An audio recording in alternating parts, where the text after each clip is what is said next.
Rennie was charming, he was charismatic, intelligent, passionate, kind, just full of energy. He had so many friends all around the world. You know, just a gentle soul, and he really did care about the world. He always looking at the bigger picture.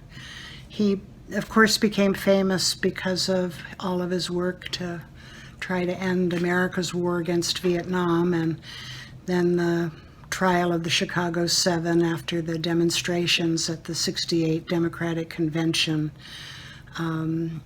He became famous for that, and he certainly deserves to be famous for helping to organize such a massive demonstration and to be such a powerful force toward ending such a horrible war.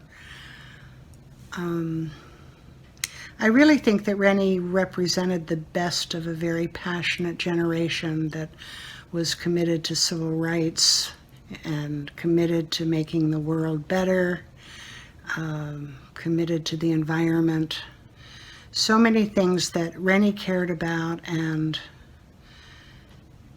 while the trial and the Chicago demonstrations and the whole anti-war movement were a huge part of his life and who he was, there's a deeper, broader picture of what influenced him and who he was and what kind of heart he had that I'm wanting to share today.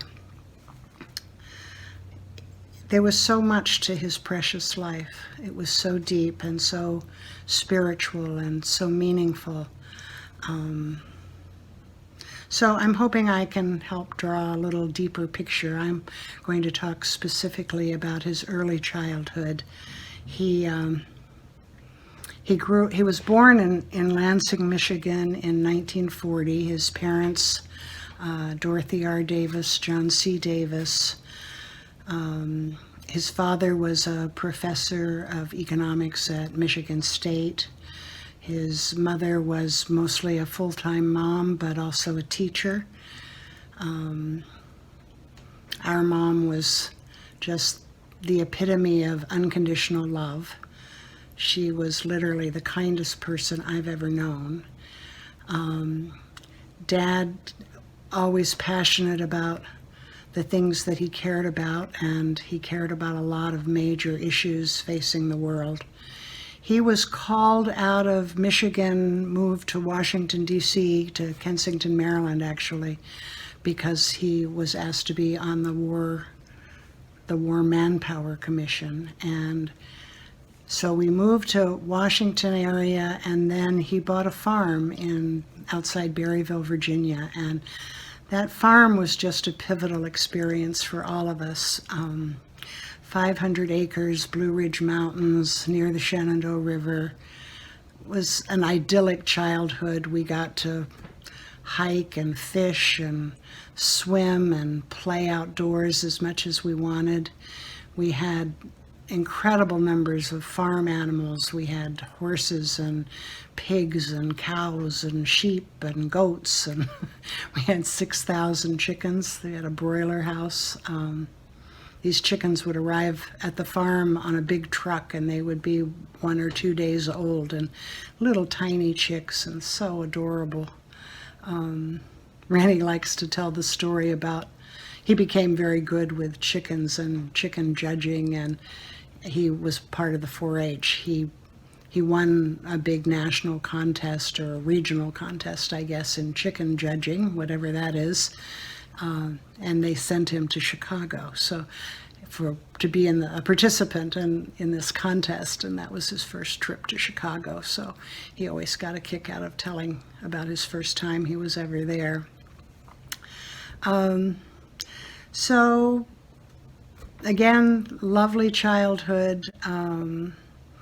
One of us kids' memories is he used to love to make a chocolate cake with a 7-minute vanilla icing that we all found delicious, and he liked to cook.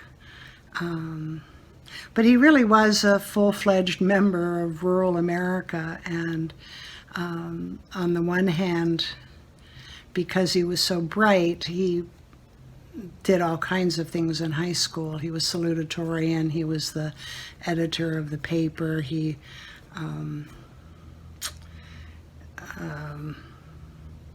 got to do, oh, I know, he was president of the student body. And he was also a very gifted musician. He could play anything on the piano. You could just sing a few bars and he could play it. And he was great with the banjo. He used to take us to Watermelon Park to hear Appalachian bluegrass and Johnny Cash. And anyway, music was a big part of growing up in the family, and Rennie was a big part of that because he had perfect hearing, perfect pitch. After that, he went to Oberlin and met pivotal people, and I think made his real commitment to who he was going to be in terms of his commitments to bigger picture, what life should be about. He was always about trying to attack the poverty issues in our country, and always concerned about civil rights, and very involved in the civil rights movement, concerned about injustice. So he had a full and rich life that was about social change. He was an activist, he was a change agent, he was idealistic. He always had a deep passion for making the world a better place, and he definitely marched to his own drummer, but it was a very spiritual and very caring concern for always the bigger picture and the broader world. And I think those concerns are what motivated him. That's what defined him. It's what made him a special, special person. And it gave him meaning. He was often referred to as the boy next door, and I think that was a lot about just being wholesome and good. He had such a warm and gentle nature, and he was always kind. You know, we'll miss Rennie so much. He was a beautiful human being, and we appreciate your coming to honor his life. Thank you.